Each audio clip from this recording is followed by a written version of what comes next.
Did you leave me? I didn't leave you.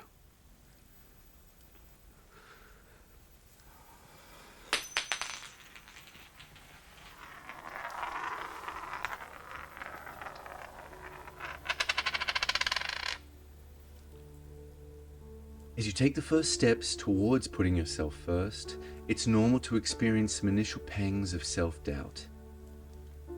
It's natural to start making excuses as vivid dreams are haunted by forgotten nightmares from the past. But we cannot lose hope.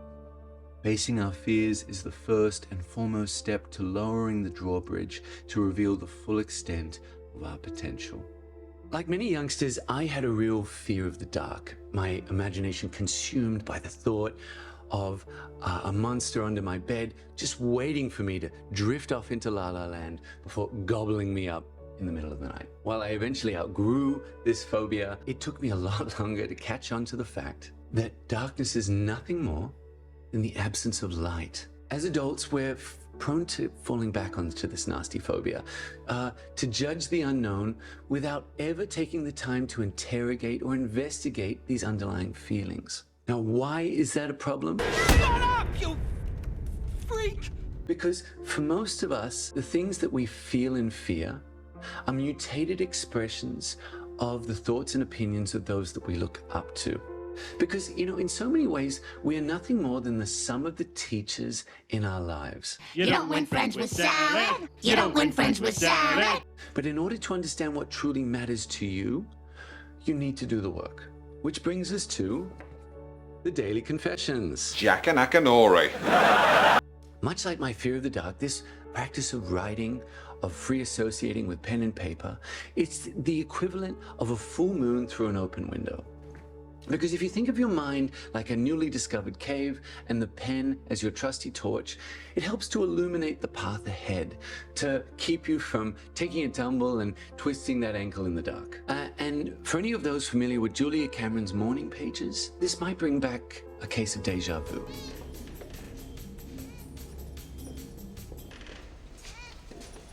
Oh, deja vu.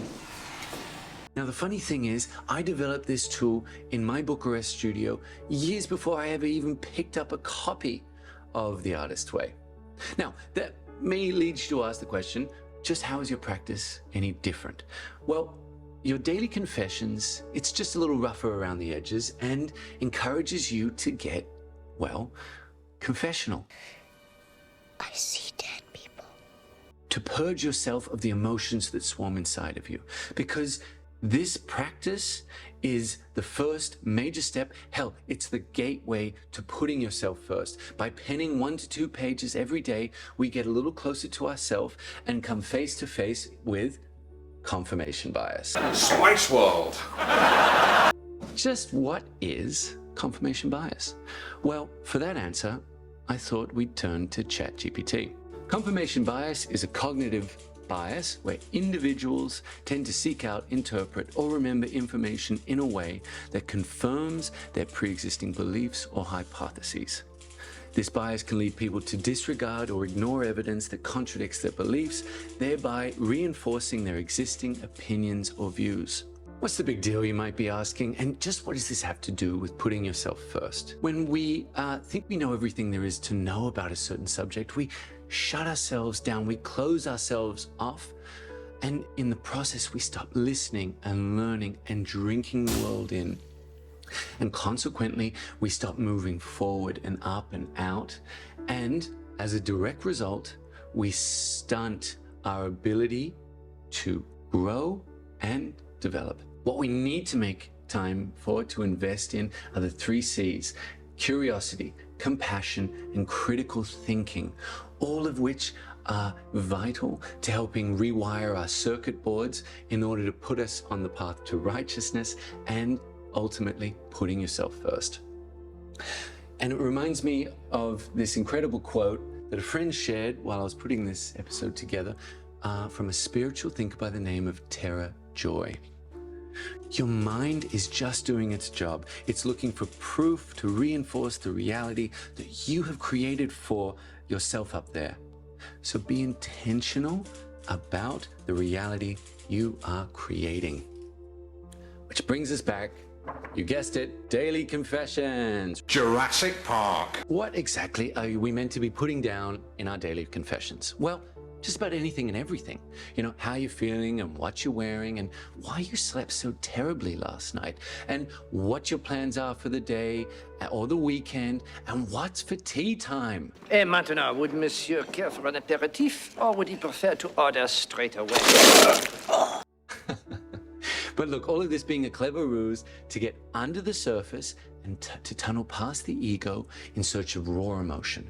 Because what we're really looking for is the why behind what we feel. Why do we hate our job, our nose, or that cafe on the corner? You call this coffee?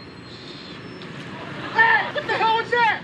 And why does our BFF or our boss get on our nerves? Or why is that family member leaving us feeling so blue? And if any of this is leaving you uncomfortable, then you're on the right path, because trust me when I say this is the only way up and out of Valhalla. You know, remember that winter of discontent I shared in the opening episode? Well, I was scared shitless confronting my demons, because in some capacity, in some way, it felt like I was bringing them alive like one of Frankenstein's monsters. But the more I wrote about it, the more they lost that sharpness, that edge in my mind.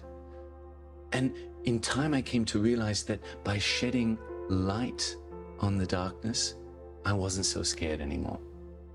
So, guys, I want to leave you with a quote from Richard E. Grant, an actor that holds a special place in my heart ever since watching his 1987 indie classic, Withnell and I. Just what is the very worst that can happen from speaking your truth?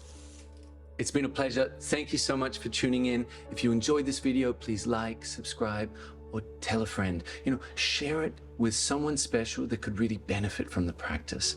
And for anyone that is just really curious to know a little more, why not pick up a copy of my book direct from my website, which I'll add in the show notes. Guys, if you've got any questions or queries, please drop me a comment below. I can't wait to get to know you and the dreams that lie inside of you. So until next week.